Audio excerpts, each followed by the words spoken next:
जे उमेश कुलकर्णी आणि समर नखाते सरांनी एक मुख्य असं सांगितलं, you learn to observe, you learn to listen, you learn to watch. आणि ह्या गोष्टींमधनं तुमच्यात एक जो बदल घडत राहतो, त्यातून तुमच्यामध्ये क्रिएटिव्ह प्रोसेस चांगली निर्माण होऊ शकते. इतर कोणत्याही आजारासाठी लोक तसे पटकन डॉक्टरकडे जायला तयार होतात. मानसिक आजारासाठी लोकांमध्ये बऱ्याचदा अजूनही तो एक न्यूनगंड, ती एक भीती असते की डॉक्टरकडे कसं जायचं.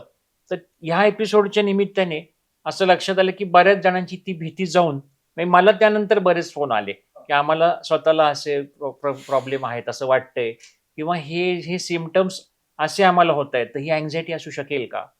अशा उत्तरांमुळे मग मला वाटलं आपल्याला ह्या एपिसोडची पण अशी करण्याची गरज आहे. आणि मग ती अशी एक सुरुवात झाली. सर्व तसे एपिसोड छान होत होते, पण एक कळत होतं की ह्याच्यामध्ये थोडी अभ्यासाची पण गरज आहे.